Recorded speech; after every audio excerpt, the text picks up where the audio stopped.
ワの国で待ってる。必ず来い。ルフィ。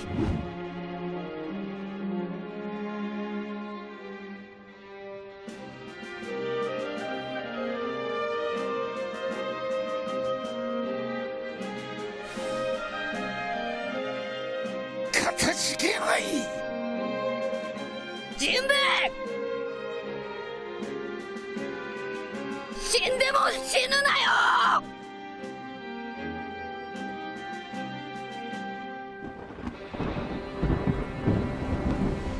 Yokoso minasan et bienvenue au Mon Confinement, voici Kitaro. Et voici comment je déroule des Gonzalo. Wow.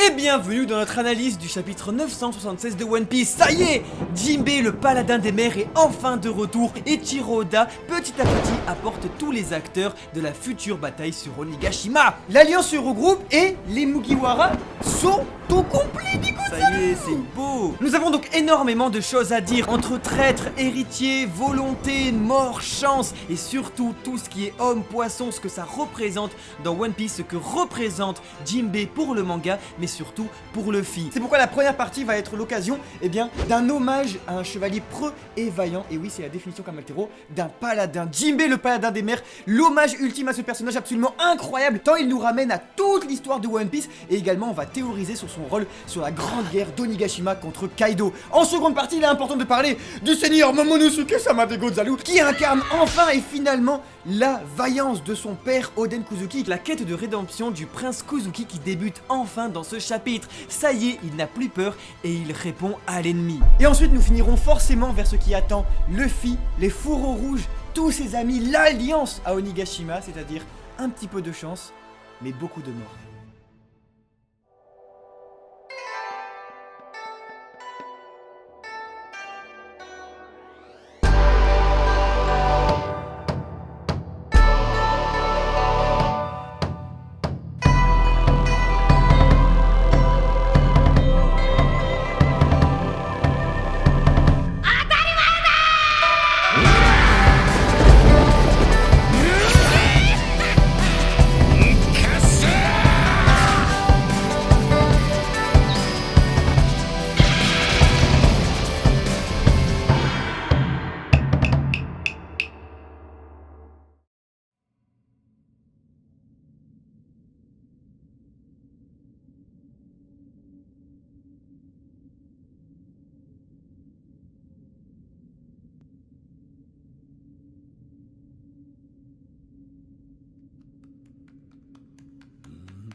L'histoire d'une promesse faite dans une étroite cellule au plus profond de l'enfer, le grand frère demandant à son ami rival de protéger son petit frère.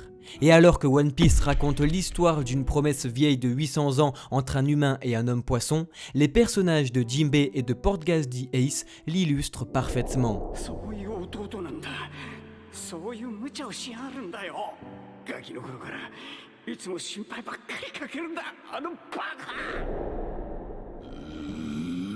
Le fier homme-poisson qui pourtant place ses principes au-dessus de son propre honneur, prêt à tous les sacrifices, offrant son sang et sa vie car une promesse a été faite.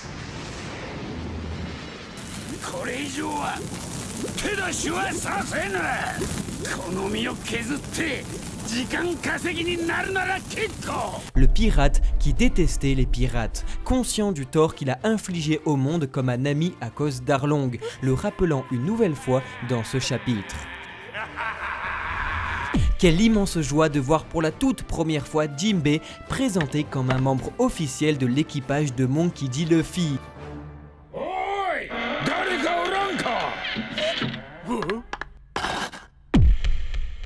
Celui qui dans la plus belle des poésies l'a aidé à surmonter son deuil en lui rappelant ses compagnons et qui aujourd'hui en est un. Jinbei n'est donc pas seulement un pilier porteur de l'équipage, mais de la vie du futur roi des pirates.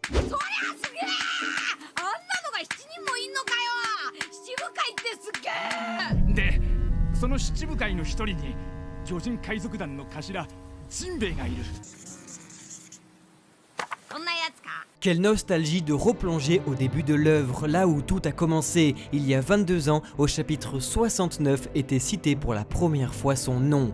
Le terrifiant chef des hommes-poissons est dorénavant sous le commandement du chapeau de paille.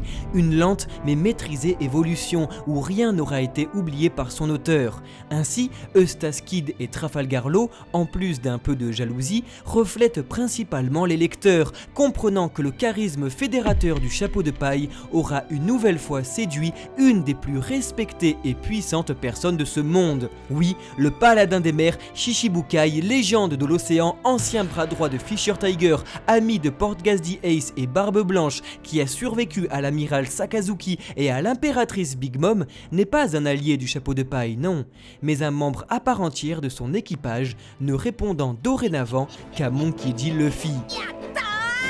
Ici est la magnifique écriture d'Eiichiro Oda, car alors que Trafalgar Law, en voyageant avec les Mugiwara, aura compris leur potentiel et leur dynamique d'équipage, Kid, lui, comme Law à Punk Hazard ou Capone à Whole Cake, commence à cet instant précis à remettre en doute son affreuse et tyrannique vision de la piraterie. Ainsi, les terribles marginaux, Kid comme Law, sont une nouvelle fois séduits par ce mystérieux chapeau de paille, leur cruauté pliant face à sa liberté. Jinbei est donc un symbole bouleversant totalement l'ordre de puissance établi sur le Sonigo, avec 428 millions de berries sur sa tête, soit au-dessus des primes actuelles de Sanji et surtout de Zoro, premier indicateur de la future et obligée évolution de ce dernier sur Onigashima pour reprendre sa place de bras droit. Arrivant pour l'heure de la bataille, collant parfaitement au style de Wano Kuni, arborant son kimono pré-ellipse, Jinbei est enfin de retour. Nouvelle démonstration de force du mangaka qui ne laisse rien au hasard en représentant le boss la semaine même de son anniversaire. Saluant ses nouveaux alliés avec les coutumes mêmes du pays de l'harmonie. Oikai Nasute, permettez-moi de me présenter, la paume de la main vers le ciel, Jinbei connaissant la politesse chez les Yakuza, rappelant au lecteur que le requin-baleine a 46 ans et donc a eu le temps de découvrir le monde. Jinbei a énormément d'expérience et connaît mieux le monde que tous les autres Mugiwara. Timonier ? Pas seulement, il est avec Nico Robin la nouvelle figure de maturité, l'expérience et la sagesse sur qui on peut compter. Une discussion entre Kawamatsu et Jinbei serait alors vraiment la bienvenue, une émouvante rencontre pour celui qui depuis la mort de sa mère il y a plus de 30 ans n'a jamais revu ses semblables. Ayant affronté Big Mom et tout son équipage chez elle, Jinbei a réussi l'impossible en revenant indemne. Seulement, sa présence comme son sourire reste une énigme qui pourrait cacher un terrible sacrifice. Comme Sanji sur Zo ou encore Zoro sur Thriller Bark, Jinbei s'est peut-être irrémédiablement sacrifié lui ou son équipage, car Luffy est celui qui deviendra le roi des pirates. Luffy Ainsi, le Solu no Mi aurait pu trouver sa nouvelle victime, volant au paladin des mers son espérance de vie, ne laissant aucune cicatrice apparente. Étant celui qui nous informe sur la géopolitique actuelle du monde, Jinbei pourrait donc nous expliquer ce qu'il s'est véritablement passé cette nuit de pleine lune. L'heure est au combat et Eiichiro Oda depuis le retour dans le présent apporte petit à petit les acteurs de la grande bataille.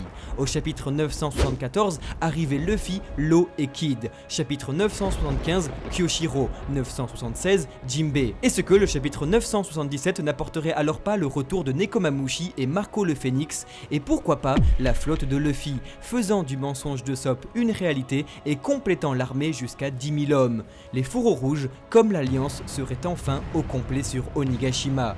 Ainsi pourrait débuter la plus grande bataille de notre temps.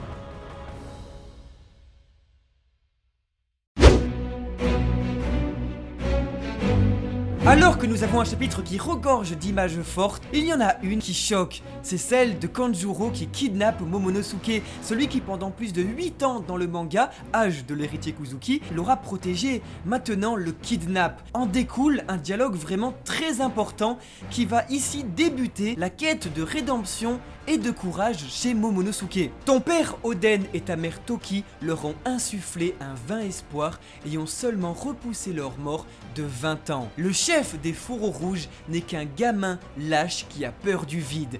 Là, Ici est la force et la victoire de l'ennemi sur les Kuzuki. Ne pas laisser une seule fois le temps à Momonosuke d'évoluer, de respirer, sans cesse lui rappeler ce traumatisme, cette nuit-là, cette peur du vide, cette peur des dragons. Ne pas le laisser utiliser son pouvoir et son courage, peignant une grue symbole des Kuzuki pour moquer et humilier la famille. Mais pour la première fois, Momonosuke décide de répondre. Et nous avons une réaction de la part de Kanjuro qui va être le résumé de l'ennemi en fait.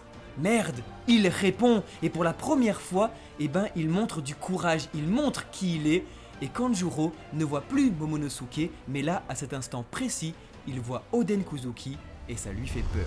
Emmené sur la majestueuse grue dessinée de la main droite par Kanjuro, ce chef quand même qui nous avait tous bernés depuis 6 ans. Kanjuro était en fait un énorme escroc du ghetto en dessinant de la main gauche. Et donc emmené le petit Momonosuke. Il est important de constater que si faire peur à Momonosuke c'est un petit peu la force de l'ennemi, lui dire que tu seras jamais ton père, ceci est un petit peu le reflet quand même d'un ennemi qui n'a absolument pas conscience de sa personnalité. C'est-à-dire que quand même quelqu'un qui est lâche, qui chiale et tout, c'est un petit peu Orochi au final. C'est quelqu'un vraiment qui va pas plus loin que le bout de son nez. Mais finalement on a du coup un Momonosuke, très belle réponse, qui pour la première fois décide de se dire non, non des jaloux, je me bats. Et alors on a un super beau rappel avec un Luffy qui va l'encourager et ça nous rappelle du coup un petit peu sa promesse de l'aider dans le chapitre 818 et 819. Oui. Et du coup ce qui est vraiment très beau c'est que ça nous fait penser un petit peu au lien très étroit entre El Famoso, chef des dés, qu'on va appeler Joy Boy, qu'on va appeler Goldie Roger, qu'on va appeler Luffy, qui est tout le temps étroitement lié à son ami Kozuki de son époque. Comme Joy Boy a eu besoin de quelqu'un pour écrire sa lettre d'excuse à la princesse Sirène, comme Roger avait eu Oden, et là on a un Luffy qui nous dit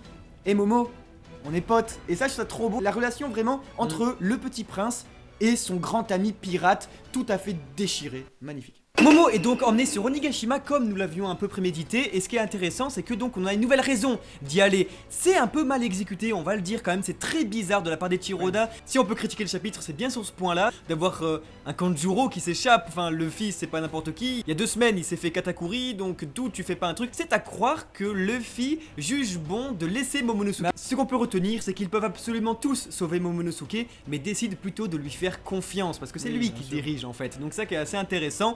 Donc voilà, il va rejoindre Onigashima et il ne se transforme plus en dragon quand il a peur. C'est ici la toute première étape de sa quête de maturité et de courage. Petit complément à cette analyse, nous vous invitons à aller en description jeter un œil à la théorie que nous avons réalisée, où nous pensons qu'il est celui qui va faire tomber Kaido à la toute fin, parce qu'un peu comme chez Tolkien où c'est les petites créatures les plus insignifiantes choses qui mènent au triomphe, on trouverait ça très beau, ça ferait un très beau décalage, que ce soit le petit Momonosuke tout fragile qui à la fin terrasserait l'immense bête Kaido. Et pour finir cette partie, il est important quand même de préciser que, en mentionnant les numbers, qu'on disait que ça pouvait être éventuellement des créations de Kanjuro, nous verrons dans le futur, mais que ils avaient tous illustré leur force, les fourreaux rouges, sauf un Kanjuro qui jamais vraiment ne l'avait fait. Alors c'était forcément sous le postulat que c'était un traître et que du coup il camouflait sa véritable puissance. Et là du coup on a une démonstration de force très impressionnante d'un Kanjuro qui du coup va dessiner carrément dans l'air un nuage et avec ses cheveux. Alors si il est possible de questionner un possible éveil puisqu'il dessine pas sur de la matière mais sur de l'air, et bien cependant au niveau de ses cheveux il faut comprendre que c'est pas son pinceau qui lui donne son fruit du démon, c'est pas un pinceau du démon, c'est son fruit du démon qui lui permet de dessiner des choses à partir de poils. Et c'est pourquoi on vous rappelle il volait la dépouille de Yasue Shimotsuki, il disait je vais en prendre soin, cet énorme rat, c'était sans doute pour lui couper les cheveux puisque cet homme là on le connaît depuis Kibi quand il était jeune, c'est là présenté comme voleur de cadavres ou de personnes vivantes pour leur arracher les cheveux. Nul besoin de préciser que on saura sans doute plus tard dans une annexe ou quoi que le fruit de Kanjuro, plus les poils sont de qualité, plus on peut pratiquer un dessin de qualité. Kanjuro, comme les fourreaux rouges, est donc véritablement puissant, et ce qui est encore plus intéressant, c'est que c'est lorsqu'il devient méchant que, aux yeux des lecteurs, il devient très intéressant. Il y a Jinbei qui arrive à la fin du chapitre, magnifique. Il y a Kanjuro et Momonosuke, c'est touchant. Et il y a Kinemon qui lève son katana au ciel devant toute la flotte en annonçant que la bataille approche. C'est le registre épique et il est beau, magnifique de constater que c'est lui qui prend la place du personnage principal dans ce chapitre. Incroyable, les 15 pages qui s'ouvrent sur lui, sur hey, avoue que t'as eu un peu de chance. On a son monologue intérieur, c'est lui qui pense, c'est lui qui réfléchit, c'est lui qui donne l'action. c'est trop bien. C'est un personnage qui prend énormément d'ampleur et donc qui a eu beaucoup de chance. Kinemon, depuis 2 semaines, il nous est présenté vraiment comme le chef. Tu es notre chef Kinemon, tu es celui qui depuis Punk Hazard on connaît, celui qui depuis que tu nous as montré que tu savais parler en pétant.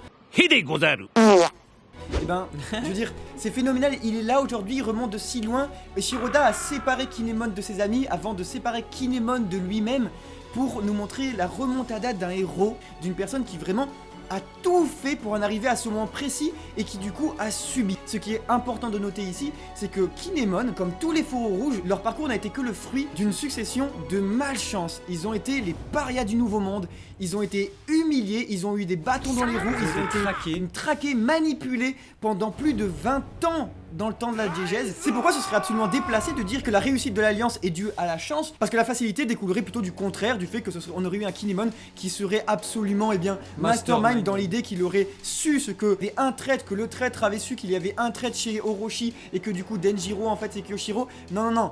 Ici, du coup, ça, ce qui est très bien écrit, c'est de montrer qu'il existe une contingence, des sortes de conjectures qui font que, du coup, on a un personnage dans un registre purement réaliste qui ne peut pas, du coup, avoir la tête partout et qui, du coup, ici, la chance. Mais bordel, c'est la première occurrence de chance sur 20 putains d'années depuis qu'Oden il est mort. Ça a été la fin leur parcours. Et là, pour le coup, mais ça, cette chance-là, c'est rien. Il leur faudrait 20 000 Kinemon comme ça. C'est Kinemon qui le dit lui-même, c'est la chance de toute une vie. Le karma qui s'équilibre enfin. Les fourreaux rouges ont de la chance parce que ce qui est beau, c'est que tout était prévu, sauf ça. Il n'y a rien qui s'écoule de la chance sinon. Dans la guerre, des grands hommes ont souvent pu réaliser de grandes choses grâce à un petit peu de chance. Tu vois, ce qui est extraordinaire, c'est que ça ne soustrait en rien les efforts. Le parcours n'a pas été facile. Le gars était en rondelle sur Punk Hazard, il se retrouve maintenant à la tête d'une armée. C'est formidable. Sur 8 ans d'écriture. C'est incroyable. Donc crions Zunachi, crions à la mort, abandonnons la raison, abandonnons la vie, puisque nous sommes des samouraïs qui avons consacré notre vie à un homme, et de ce fait, notre récit, notre intrigue scénaristique, sera complété finalement, comme notre maître, nous serons morts. Et alors c'est fou, c'est très dur à entendre, à lire surtout, de savoir que oui, il va y avoir des morts dans cette bataille. J'en suis presque sûr, parce que, de base, si l'auteur, depuis 2016, annonce que la bataille de Wano Kuni sera beaucoup plus importante que celle de Marineford, et toujours forçant la comparaison, c'est parce que ça va être tout simplement plus puissant que la mort de Ace ou de Barbe Blanche. Si on retient quelque chose de Marineford, c'est ces 2 événements-là. Donc, est-ce que les fourreaux rouges ne vont pas périr? Nous sommes tout de même dans One Piece et Ichiro Oda a beaucoup de mal à tuer ses personnages, nous le savons, mais pour autant, est-ce que là ce ne serait pas nécessaire, tel un Pedro sur Whole Cake? Est-ce que les fourreaux rouges ne pourraient pas donner leur vie pour leur mission jusqu'au bout? Peut-être aussi un lot qui se dessine de plus en plus avec l'opération de Jouvence, un Luffy qui est fatigué, qui aurait besoin peut-être de son aide et donc de l'immortalité de l'Opé no Mi. Un Kaido trop fort. On n'en sait rien, tout ce qui va arriver sur Onigashima nous dépasse. Il est impossible, vraiment, et c'est pour ça qu'on n'en parle pas, de prédire ce que Oda va faire sur les rapports de force. Qui va affronter qui? Qu'est-ce qui va se passer? On ne peut pas prédire parce que dans tous les cas, ça va être un bordel monstre. C'est comme si à l'époque, vous nous demandiez, il y a 10 ans, de parler de Marineford et de savoir qui va affronter qui. En fait, ce n'est pas possible. Sincèrement, ce n'est pas possible. Ça va être une guerre en fait, ça va être un champ de bataille. Une sacrée découverte aujourd'hui. Donc voilà, c'est ça qui va être très très beau. Il ne va pas y avoir que des 1v1 et tout. Non, ça va être vraiment les gens vont se rencontrer, se revoir, se rencontrer. Ça va être très beau. Et surtout, comment Kaido va tomber? Je pense qu'il va tomber à la fin, c'est sûr et certain. Mais il va peut-être remporter beaucoup de personnages avec lui. Parce qu'il est évident, et moi vraiment là, quand j'entends ce que dit Kinemon, quand j'entends ce que dit Kikunojo, tout ça, Shuradoji, je me dis qu'il est possible que absolument tous les fourreaux rouges meurent, puisque leur intrigue voudrait qu'ils doivent justement, eux, comparés aux Mugiwara, ils sont là en fait, mais en donnant leur vie, leur âme et tout ce qu'ils ont en fait pour accomplir leur volonté. C'est-à-dire qu'à du moment où Oden s'est sacrifié pour eux, c'était notre vie en fait n'est qu'un réceptacle en fait. Je vois pas en fait qui attend les faux rouges après avoir ouvert les frontières de Wano, c'est ça qui est difficile à entendre. C'est des acteurs du passé en fait. Ils appartiennent littéralement au passé. Littéralement, ils n'ont plus à être là, et justement ce qui est beau, c'est que leur existence est une sorte d'anomalie en fait que le temps va corriger, que Kaido peut-être va corriger, et je sens que peut-être qu'une Tsuru qui pleure Kinemon sur des pages de couverture, ce serait plus intéressant du coup. Un nouveau Wano va renaître de cendres et que ce ne sera plus jamais comme avant et que Kinemon... Ouais, j'ai des frissons de malade. C'est les 9 ombres du passé le deviennent vraiment en fait. 9 Deviennent- statues, voilà, 9 statues. deviennent vraiment les 9 tombes en fait. Imaginez si les tombes se remplissent à la fin. Prenez-les rejoindre leur maître. C'est putain, ça, mais c'est- comprenez-nous quand même vraiment jusqu'au bout, les voir autour de Momonosuke, le protéger comme ils ont protégé Oden, je serais ravi, je serais tout de même Bien sûr, ravi, bien sûr. mais quand même, leur arc narratif se terminant, la boucle étant bouclée, c'est comme pour le personnage de l'eau en fait, le voir tout son cheminement de Pon Kazard qui dit, eh ben on va faire tomber Kaido, bah quand il aura fait tomber Kaido, eh ben j'ai l'impression que voilà, vous voyez on va en venir parce que c'est lui peut-être qui va devoir s'excuser auprès de Luffy en lui disant, eh ben putain en fait, la volonté du dit, je l'ai compris, c'est toi en fait, va jusqu'au bout, moi j'ai pas réussi, c'est toi qui vas apporter cet ouragan dans le monde, t'es forcé à battre c'est pareil pour Doflamingo, Kid, hein. j'ai une dette envers toi, je vais le faire, voilà, et c'est ça qui est très beau, c'est que je me demande en fait si vraiment l'eau ne pourrait pas mourir parce que c'est peut-être lui qui va dépasser la mort de Ace. Ce serait le seul moyen vraiment, plus les fourreaux rouges. À ce moment-là, Eiichiro Oda aura vraiment réussi faire de Wano Kuni un meilleur arc que Marineford.